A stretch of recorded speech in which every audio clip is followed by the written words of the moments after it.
Ladies and gentlemen, good morning, good afternoon, or good evening, whoever you are and wherever you may be. You just stumbled across a corner of the internet unlike any other.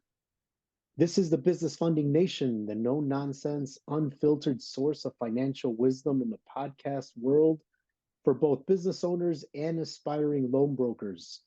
This is where we're going to cut through the noise. We're going to get real about business financing and equip you with the knowledge and the strategies that you need to conquer the financial game and maybe have a laugh or two along the way. And before we dive into today's topic, quick disclaimer, guys, we are not attorneys, we are not financial advisors, CPAs, or anything of the sort. As far as you know, we're just two idiots that happen to be friends, and we're speaking about our past experiences only.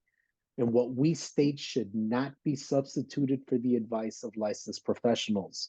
So please, first and foremost, seek out their advice. We're trying really hard not to get sued. So without any further ado, my main compadre, the main man of the show, Mr. Keenan Steele, how are you doing, bud? What's going on, Jose? How are you doing today? How was your Thanksgiving and holidays? Good? Man, my Thanksgiving was very short, but also very, very special.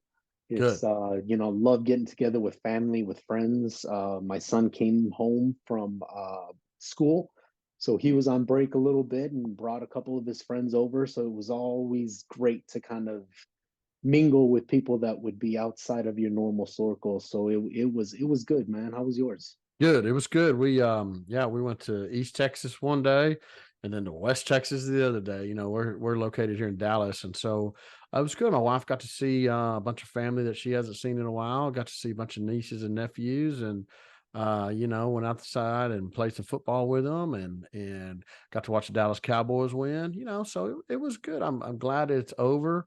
I definitely got my fair share of turkey for the year, and Isn't it dressing. amazing how all of that just like you've had enough of that stuff I've for had in 1 week could substitute. You can go through the entire year, not have it again, and not think twice about it. Yeah, and I don't crave. That's funny because I don't crave it. I'm like, we could just order pizza and watch football. I'm good with that, guys. But it's one of those things where people like to do it, and it's tradition. It was good, but it's the next day you're just like, oh, I'm Yeah, glad you're it's sick over of it, with, man. and I don't want to smell turkey. I don't want to see dressing. So yeah, it was good. Yeah, turkey I don't mind. For me, believe it or not, it's the pumpkin pie. Like Oof. my family goes hard on pumpkin pie. I never want to see that thing again. Like it's yeah, that's I've had enough. I've had enough. Oh, well, great. Well, I want to give a big shout out to Oz Konar and the Business Lending Blueprint for the training that has allowed us to start our careers as business loan brokers. If anyone's listened to this podcast is ready for a career change, tired of their 9 to 5 job, or looking for an opportunity to help business owners access funding, then you need to visit businesslendingblueprint.com so you can explore the benefits of being a business loan broker. We will also put our link down at the bottom so you get the Business Funding Nation discount. So we'll take a couple minutes here and just kind of talk shop a little bit, Jose. What's kind of been going on BDA Solutions? Man, we've had some success with a client that has come to us repeatedly for financing. He's actually in the real estate world, and we'll be diving into that topic here shortly. But he uh he did great. He very coachable client, so we were able to close him on not only his project funding but also working capital. So he's sitting pretty right now. He's gonna make a nice shiny penny when he's done with the project. But outside of that, we're looking to hopefully close on a big e-commerce client this week. He Nice. is also kind of in the same situation where, I mean, we come across these situations where business owners kind of overlook some of these seemingly small details that end up having a big impact on the long-term fundability of your business. And one of his big things was he was using his previous home address as Ugh. his registered business address. So it took him a little longer to get the financing because, as you know, having a residential address as your registered business address is a big no go for a lot of these bigger tranche funders. So he was able to get that fixed, and hopefully we can close and get him a decent amount of working capital by the end of this week. So Good. yeah, that's us, man. How are you doing? How's Good. Yeah. So, life, we Texas, bro? Texas, bro. How about them Cowboys? You know what you were talking about just a minute ago about the business credit, and having your home address and all of that established. You don't want that established, meaning you want your office location somewhere else. You don't want a UPS store.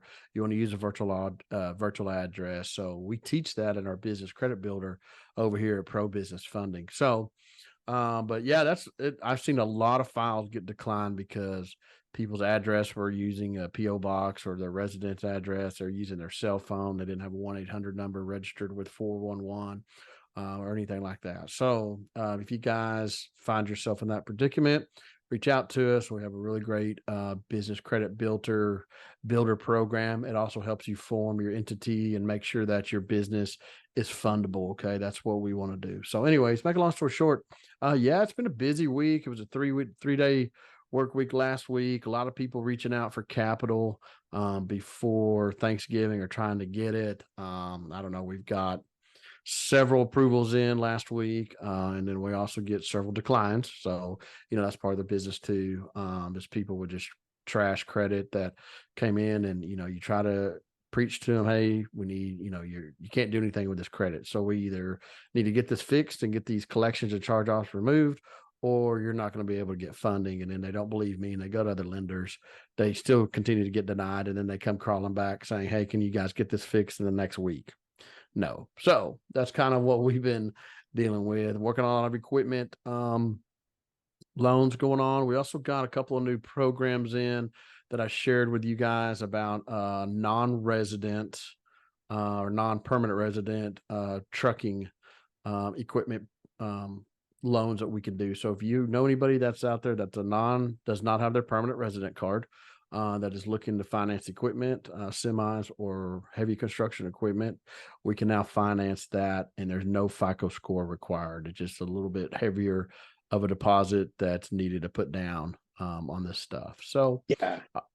yeah. Other than that, we've got a lot of new programs coming out. We're trying to we've got some lenders, Jose, that are really trying to cater to business owners and really trying to get some to help some people out before the year closes, especially with that, tax code section 179, that where these people can write off 80 to 100% of the value of the piece of equipment that they purchased this year.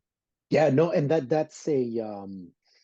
that's one of the things that I really appreciate about working with you is the fact that we try to get people, I guess, to understand from a lender's perspective how likely they are to get funded or not get funded, and if they get declined, what some of the things that they have to do in order to get approved over the next 3, 6, 9 months.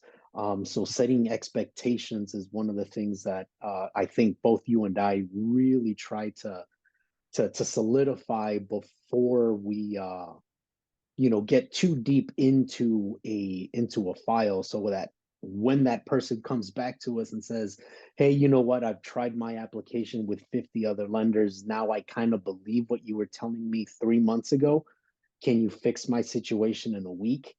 That's not going to happen.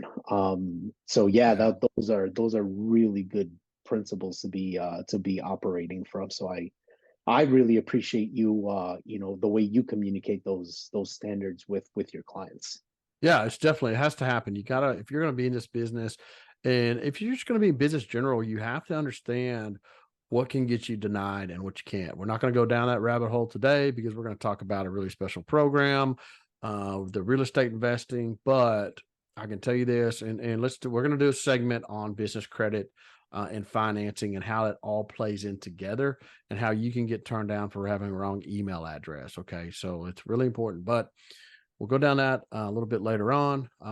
But before we transition and start talking about this real estate investing, I do want to thank our sponsor, BDA Solutions. Hey guys, if your business is struggling because of lack of capital or you're wanting to fund a real estate project, reach out to BDA Solutions for a free business consulting call. These guys can help you with cash flow management, business credit, and so many other options. That's who I personally use to fund all of our real estate transactions that come through. Awesome. So, guys, as you all know, Keenan is probably the main character in the business funding nation. Today, you are going. I hope you guys are into masochism, because my cousin Richard has always told me that I've got the face for radio and the voice to be a great published author. I'm going to be doing a lot of the discussion today because we're going to be talking about real estate.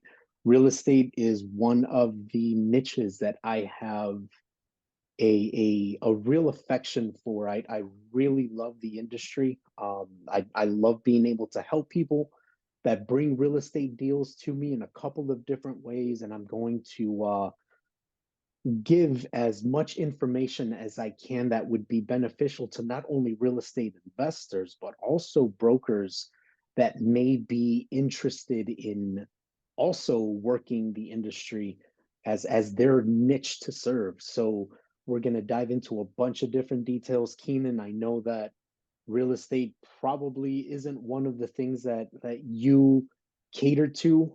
So I would really appreciate it, man, if you can just give me some insight if I start going into some of these details and it doesn't make any sense, man, let me know, because some of the questions you have crossing your mind, I'm pretty sure are some of the questions a lot of our newer business loan brokers may also have.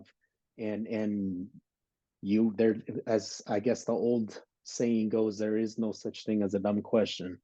So please interrupt me, let me know, and see if we can help people solve their problems on both the broker side and also the investor side. So Yeah. So before you get started, this podcast is about you and I. Okay. So we're kind of like the Poncho and Lefty, the old country song, or um, also like the Lone Ranger and Tonto. It's we're together. I'll let you pick on which one you want to be, but I was kind of thinking I was a Lone Ranger, so we'll just go from there. But you know, I can't even spell real estate. So when it comes to real estate, this is your niche. You do a lot of real estate deals. You understand it. You sleep it.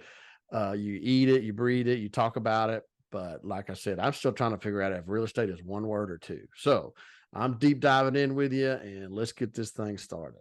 well, just for clarification, real estate is definitely a four word book that can be read from cover to cover. So guys, within real estate there are several different exit strategies or niches that you can cater to outside of fix and flip. What do you Um, mean exit strategy? so an exit strategy is what the investor is going to do with the property once it's acquired and worked on. So we're not So talking about residential, like I need a mortgage for the next 30 years. no, this is definitely investment. I'm going to buy a property and hold on to it for a very limited amount of time just for me to improve the property enough to get top dollar for it in the market, and then I'm getting rid of it.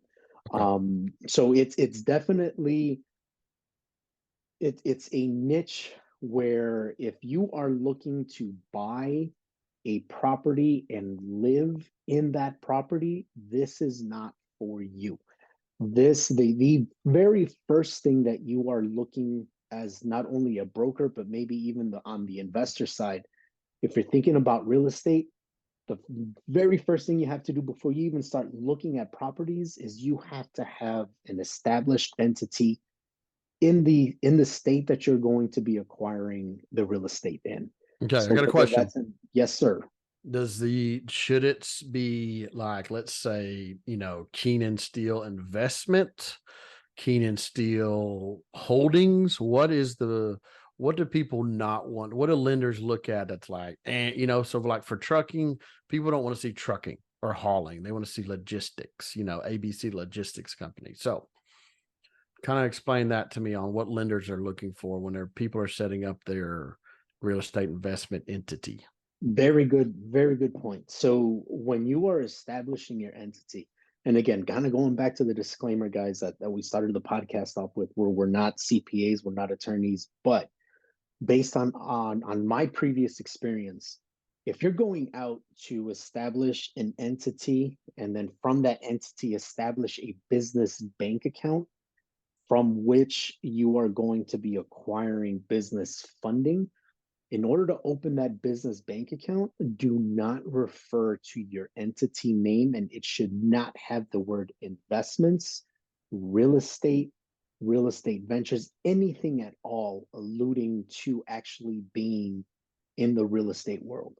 The only reason for that is because a lot of these bigger institutions have red flagged the industry as a high risk one.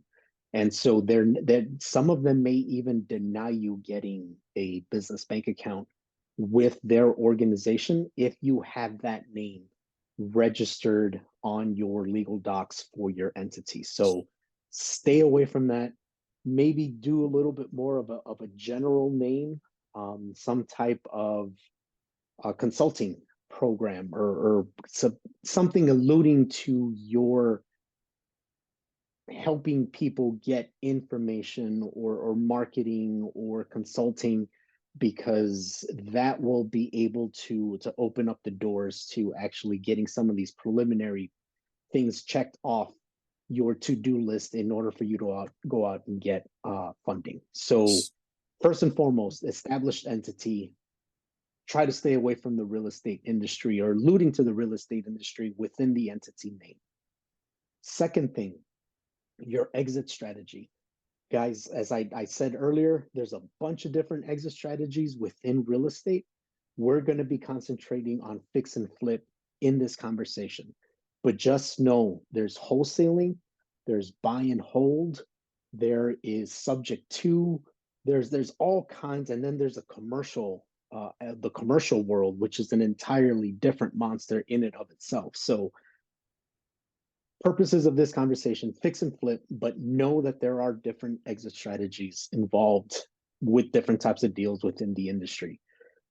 Previous experience is also something that, as a broker, I am talking to my client and trying to figure out how much experience does this investor have within the type of deal that he's trying to get financed right now. So again, real estate fix and flip. If this is his very first deal, I'm going to be upfront and honest with you. It's going to be difficult to get financing for someone who has absolutely no previous experience. Now, Okay, put wait. yourself. I got a question before we go Yep, further. yep. How do they come up with previous experiences? How do you document that? So when you acquire a property or you sell a property at the title company, they will give you what's called a HUD statement. And that is a statement that shows the transaction.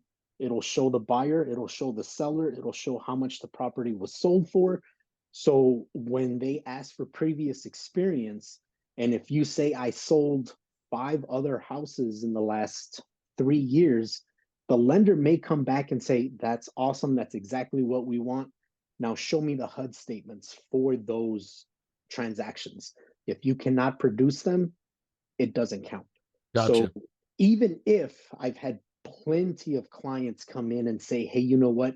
I am a contractor. My hand has helped build and rehab some of these houses. I've touched 15 different houses. That's awesome. You've got great practical experience, but not documented experience. Okay, I got a So question. unfortunately, yeah, Okay, sorry for all the questions. Like I said, no, that's good, man. This is exactly what I'm hoping to I'm help just people now with. figuring out real estate and how to spell it correctly. It's 2 words. Okay.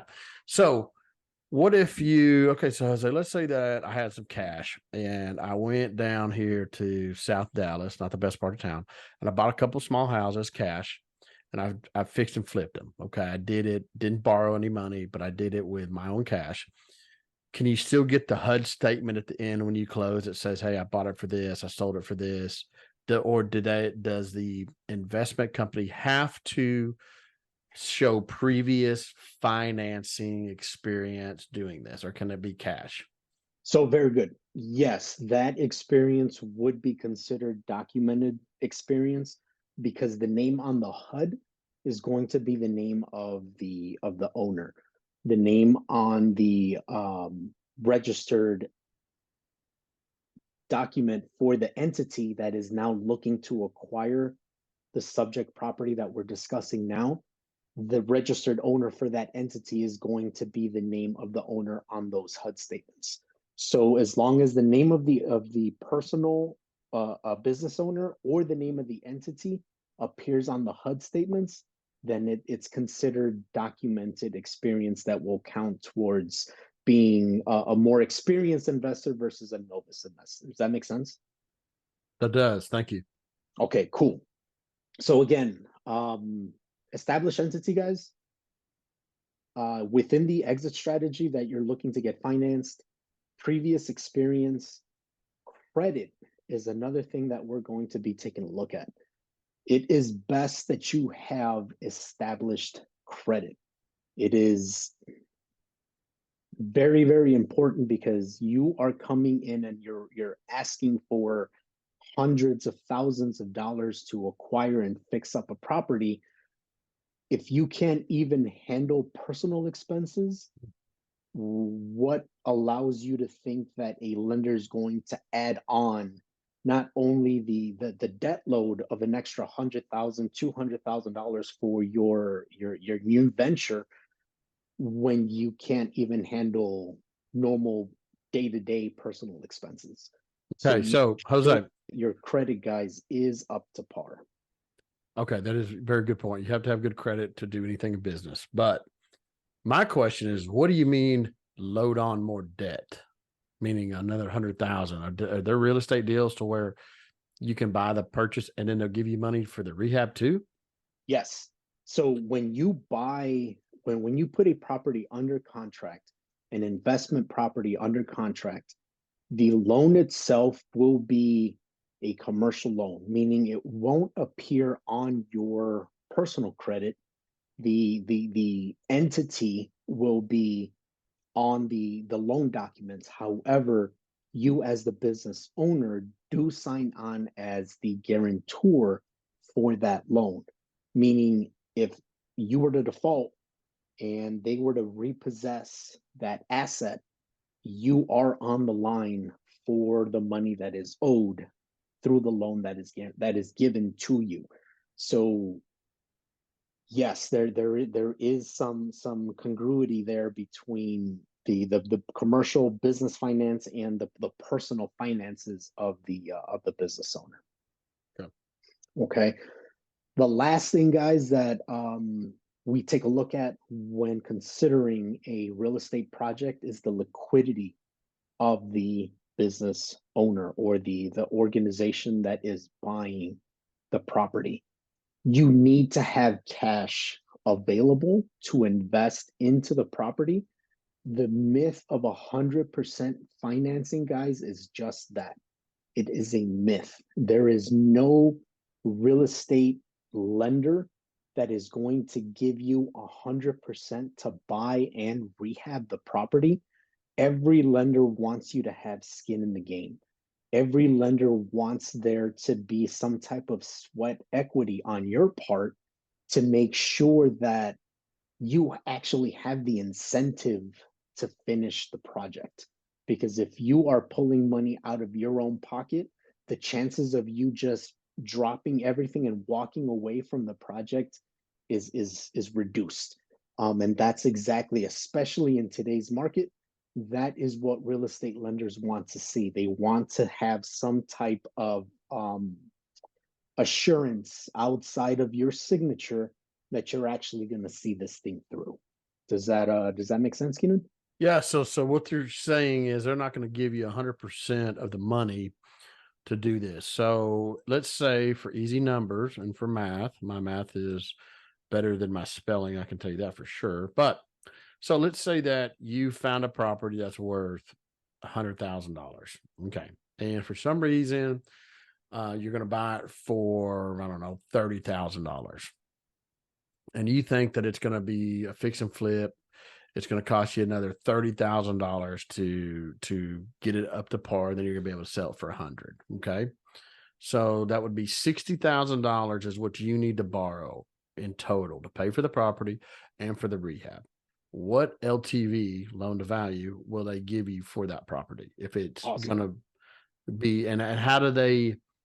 I guess they're going to go in and say once this is fix and flip, it's going to be worth 100. How do they estimate how much it's going to be worth once you're done with it?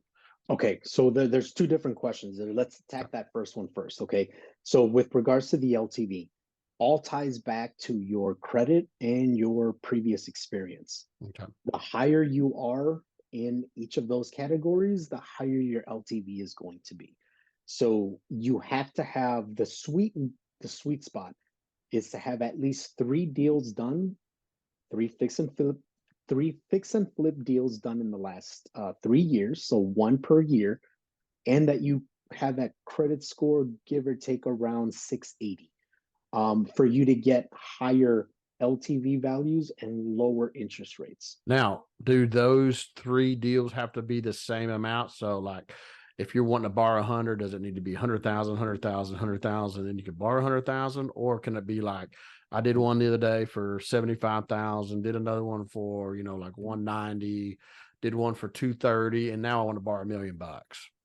So it does depend on if the exit strategy is the same, the amount that you are looking to borrow should be give or take within the same ballpark.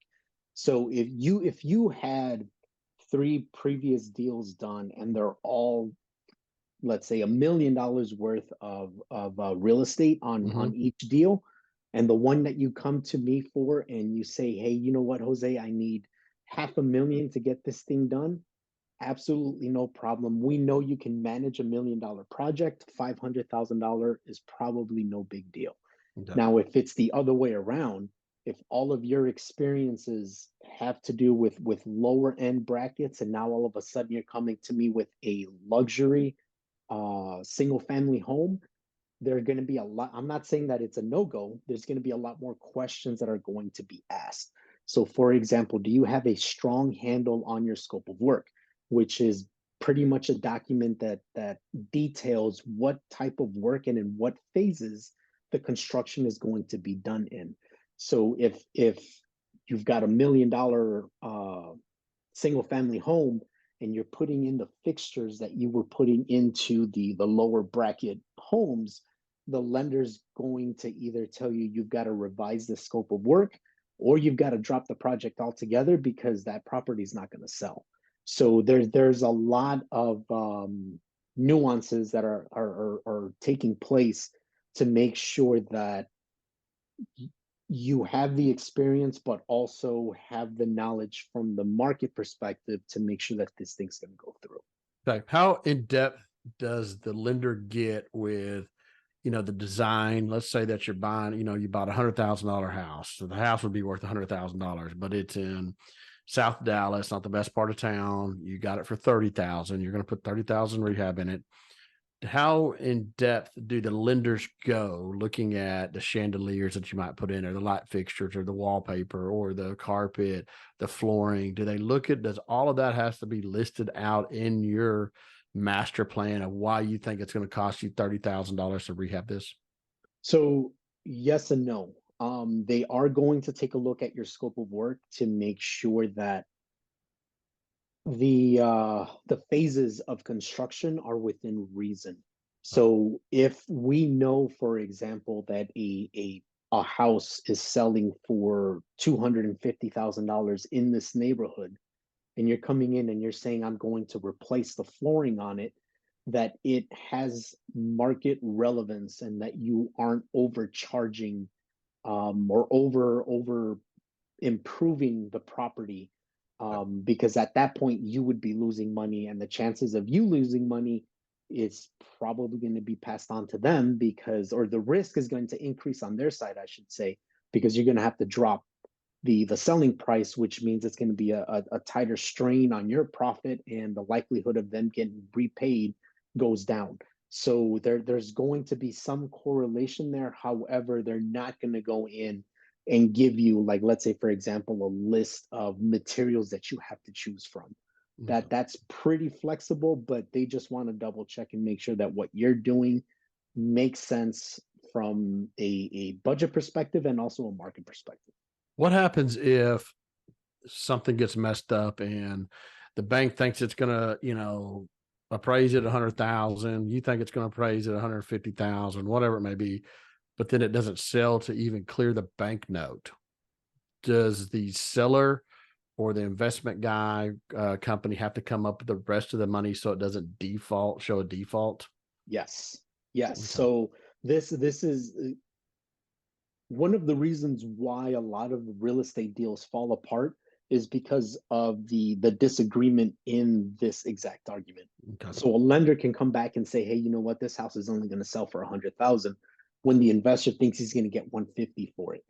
The note is written so that the lender is in first position, and when the property sells, all proceeds from that sale go towards repaying that debt first and foremost.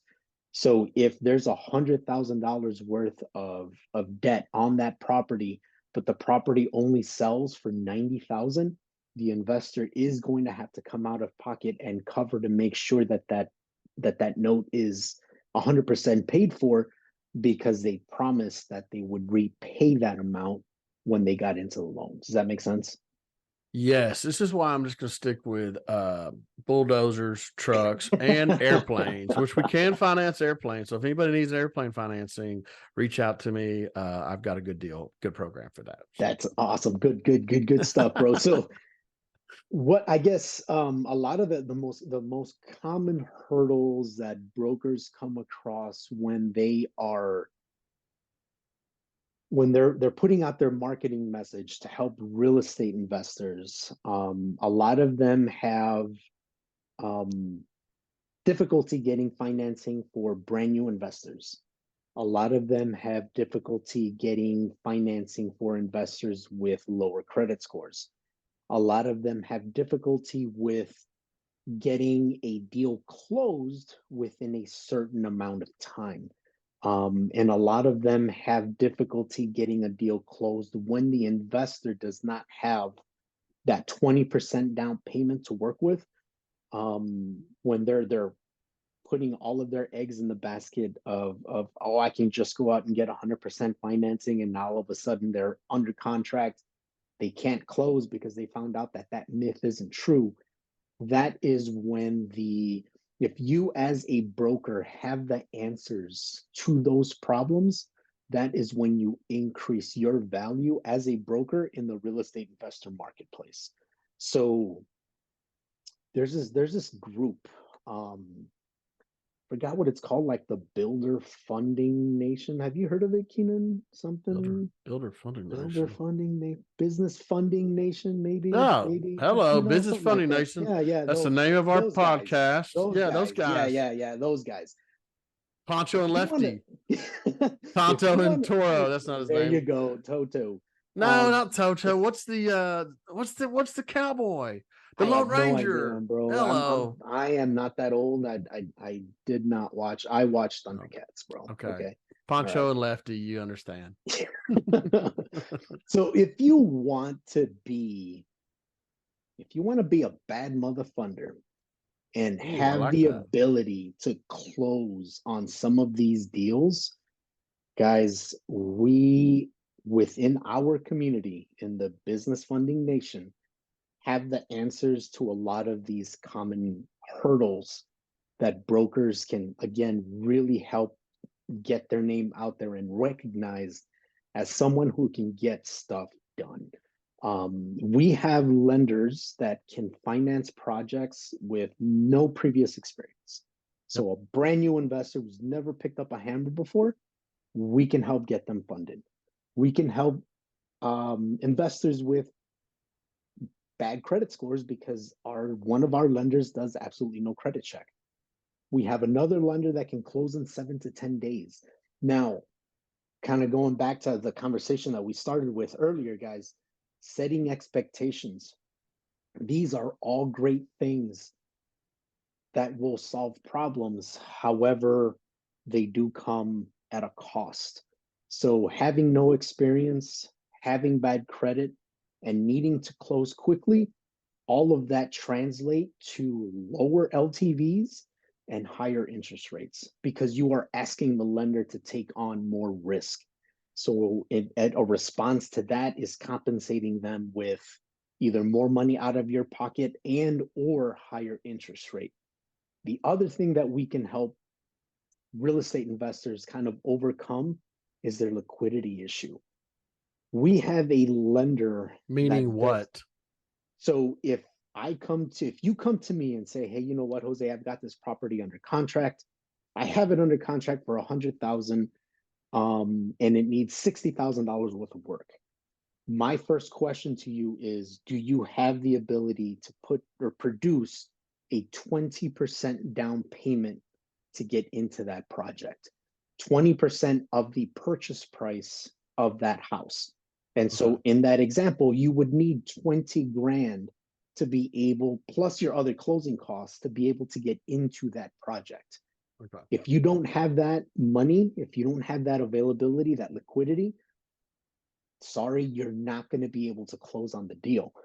However, within our community, if you have a 680 credit score or a co-signer with the 680 plus credit score, and that credit score has to be a clean credit score and established credit score, we can help get you working capital for real estate investors to leverage and get into, and we can go out and raise that capital for you many times at 0% interest rate, which you can't beat. That basically Wow. that's free money. Yep. And so those are the types of problems that we can solve as brokers within the real estate world that, to be quite frank, it's there's a lot of competition out there, guys. As a broker in the real estate investment world, you better have a strong marketing message with good problems that need solving within that community. And yeah, coming in, working with us in the Business Funding Nation, we can get you ramped up and going and solving four of those problems effectively, quickly, and with assurance that we're going to be able to get that done for you. Hey, Jose. Yes, guys, look, it's all the same, right? It's sales, real estate, bulldozers, trains, airplanes. Oh, sorry, we don't do trains yet, but it's coming. It's Okay, coming. it's coming. The train program is coming. You know, it all depends on credit, loan to value, and that's everything. So if you have, a shit house, that, and you have bad credit and it's going to cost you money. Okay. It's the same way. If you want to buy a Peterbilt truck or a Caterpillar bulldozer or an investment property, you have crap credit, no business credit established, no cash flow coming in. The chances of you qualifying is about zero. Plus, you guys need to make sure that if you do qualify, it's going to cost you money. It's the cost of doing business. So the days of 90% LTV, QWA, PZZ, whatever he said, they're over with. Okay. And the same with equipment. You're not getting 0% interest on equipment. I'm sorry. So that's just, like I said, part of doing business. Sorry, after my tangent, my question to you, Jose, is how long do you have? What's the turnaround time on this to buy it, fix and flip it, and then be done, or revamp it, and rehab it, whatever you want to call it, and then come out of the gate? When does this thing have to be? What's the time frame on it having it from start to finish? So from the time that you acquire it, the clock starts ticking, and you have 6 months Ooh, to rehab it and sell it. A lot of the things that many, or one of the key components in that equation that a lot of investors overlook, and as a broker, if you can help supplement their knowledge in that lacking area, is time on market. So if a property is in an area that, you know, houses are on the market for 4 months, and he's saying it's going to be a 3 month project to get it rehabbed. Three plus four is seven. If the term loan on this financing is 6 months, and if they don't have it done in 6 months, there are going to be penalties involved with that. Now, one of our lenders can give you up to a year to sell it. But as a broker, you guys have to have this knowledge, product knowledge of your lenders, their products, their strategies, their solutions. You should have all of that in the back of your mind and available for um, investors to be able to make sound decisions on their projects. And if asking for an extension is an issue with the lender that you're going to, you should not even submit a file to them, because you know that your investor, your client, is going to need more time than what they allow for. So keep that, guys, in the back of your mind. Know how long the lenders are giving the investors to get out from under the project, and that includes time on market, not just the rehab. Okay. Oh, okay, nice. Hey, one more question is, what if an investor has paid for real estate collateral? Can they use collateral instead of a down payment? Yeah, buddy, Okay. great point. So there are two different avenues that we can go down with that particular scenario.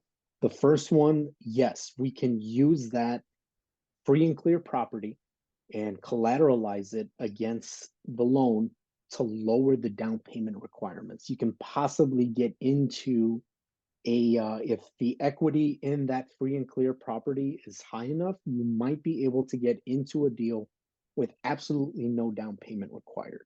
Okay. Nice. Okay. However, chances are it's just going to be lowered from 20% down to 10%, which can be a world of difference for someone who is just starting out and trying to get into their first deal.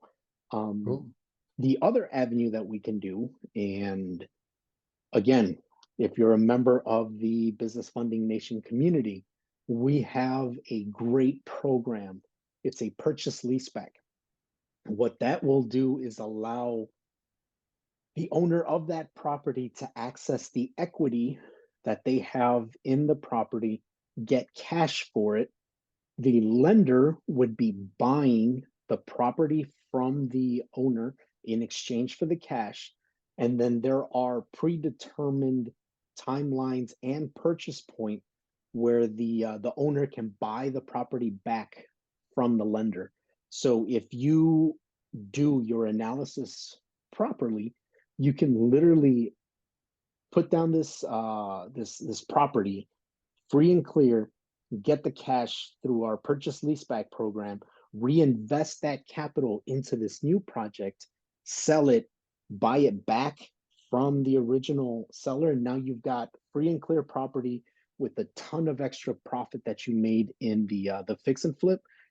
If you're able to, take all of those pieces and align them correctly, man, you are in a great position to really make a financial impact on your life and the life of your loved ones. Okay. So what you're talking about, let's say that I have, we're going to use easy money, $100,000 house that's paid for, and I want to go and I want to buy a couple of houses that are worth, or maybe just one house that's worth, you know, it'll be worth $50,000, but I can pick it up today on the market if I write a check for 20 grand. I can take the money out of the house that I have, $100,000. They'll give me 20 grand on it, or 30 grand, whatever it may be. And then I can use that money to rehab the new house, sell the new house, and then put the money back into the other house that I have. Exactly. And Exactly. then you can do that multiple times. You can do that over and over again. Now, that I'm not going to lie, that can get expensive, because again, you're asking. The purchase leaseback program does not have any credit requirements, No, okay. doesn't have any income requirements, so you can literally get into it with bottom of the barrel credit there is going to be an exchange of risk to finances, so it is going to be a more expensive loan. However, getting all of the resources that we have at our disposal into play in that equation, we can fix your credit, we can get you access Mhm. from that property, get you into a new property where you're going to be producing great profits from, all in the same timeline where your credit's getting reestablished. So that way, the next time you're getting into that deal, now we can talk about refinancing that property at market rates, which will allow you to keep more money in your pocket, and it's going to be an investment opportunity where you can really make a strong impact. And it all started with, bottom of the barrel credit, but you were open to the ideas of having to improve in all of these metrics in order for you to get access to better tiered financing. Okay, I love it. All right. Well, Jose, you've shared a lot with us on real estate financing. I'm still just as confused as when we started this. Well, that you know what? Then I did not do that great of a job. uh, But before you move on, a quick word from one of my favorite guys, one of our other sponsors, Pro Business Funding. These are the guys that I go to when my clients have bad or incomplete knowledge with regards to business credit. These guys can help you establish a tier one business credit profile, as well as allow you to access funding for other business needs. So if you're a business owner, you haven't started building your business credit profile, you are behind the curve, but pro business funding will allow you to be able to step in wherever you are, help you get that profile up to par, and get you access to funding that you probably weren't relying on in the past. So keep that in the back of your mind, guys. Pro business funding, check them out. They are top-notch guys that will be able to get your profile done. Awesome. Hey guys, and it's really important that, you know, Jose comes off as he likes to play the dumb kid in the class, but he's not. Okay, he's very knowledgeable. He understands real estate. He's connected with a whole lot of lenders, and he's willing to share his passion and his knowledge about real estate. Okay, I'm telling you right now, I'm not a real estate guy, but after this, and going to go back and rewatch this and stuff like that. It makes a lot of sense. Real estate can really build wealth for you, your family, get you out of that position, but you got to have a good vehicle too when it comes to being able to finance real estate. And what I mean by that, a vehicle of, your job, a way to create wealth to be able to get there. So, like I said, if you have any questions, reach out to Jose. And he can definitely help you with getting some real estate funding. So, if you guys, if you're a business loan broker and you've completed all the training steps in the BLB and you're needing help or want to fund a few deals with Jose and I, please reach out, man, or guys. If you're a business loan broker and you've completed all the training steps in the BLB and you're needing help or want to fund a few deals with Jose and I, please reach out. We'll walk you through the process, our processes, and help you get some funded deals underneath your belt. You can go to businessfundingnation.com and fill out the form that says join the team, and one of us will reach out to you. Okay. We're here to help you. And we also have a great new training portal that we would like to be able to share with you guys. You can come in, work with us one on one, and hopefully get some funded deals before the end of 2023. Yeah, let's help these people get access to that IRS deal, bro. You're the Yeah. guru when it comes to the equipment stuff, Yeah, and tax code one, section 179 says that you can write off 80 to 100% of the purchase price of that year. So if you guys made a lot of money, in the first, second, or third quarter, and you're looking to offload some of that instead of paying taxes on it, you can buy yourself a piece of equipment. And it could be anything. It doesn't have to be just a construction equipment. It can be any type of equipment, welders, it can restaurant equipment, doesn't matter, heavy equipment, trucks, trailers, anything like that that you can use for your business, you can write that stuff off. awesome. So yeah, guys, again, just to kind of recap for both real estate investors and also brokers, as you're considering these real estate deals, things to take into consideration: established entity, your exit strategy, and the previous experience, documented experience that you have within that exit strategy, where your personal credit score is, and your ability to come up with your down payment, your liquidity. Those are some of the major components that are going to be driving the funding decisions for our lenders.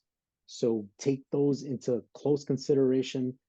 For the brokers that are listening to us on the Business Funding Nation podcast, those of you that are possibly thinking about getting into the real estate industry, if you guys sign up and come on board with us as a referral partner, what I'm gonna do is I'm gonna share a spreadsheet that I go through with all of my real estate clients that shows the net profitability of their real estate deal. This takes everything into consideration: the acquisition price, the rehab, holding costs, and financing costs. So that way they have a strong, educated source when it comes to actually knowing what they're going to be walking away with at the closing table from a profit perspective. So it's an awesome tool that I will absolutely freely share with you guys when you sign up and become a referral partner with us. It'll just help enhance your value as a broker in the marketplace, and hopefully help you close some more deals. Right. Okay, cool. Hey guys, if you're needing business funding, please go to businessfundingnation.com, fill out the form that says seeking funding. And one of us is going to reach out to you. Okay. I want to give out a big shout out to our nation's veterans, first responders, and say thank you for what you do. Okay. Jose and I are here to help you guys out, even if you're thinking about starting a business, if you already are a business owner, and just need some nudging, some help, some advice, please reach out to us. I'll be more than happy to help you. And if you're a loan broker trying to break it into this space, please reach out. Also, we have a lot of resources, a great training group that we can plug you in and then work with you one on one. Awesome, Keenan. That's all I've got, bro. I For love it. those watching, thank you for joining us again on Thank this you. episode of the Business Funding Nation. We hope that you found this information informative. Hopefully, you had a laugh or two along with us. Please don't forget, subscribe, leave us a review, share our Hmm. podcast with your friends, your family members. If you have any suggestions on future topics or just want to get in touch with us, you can find us at businessfundingnation.com. We are your gateway to business funding success. We're hoping to build some bad mother funders in the next couple of months. So guys, sign up. Let's make this happen, and we will talk to you guys on the next episode. All right. Thank you guys.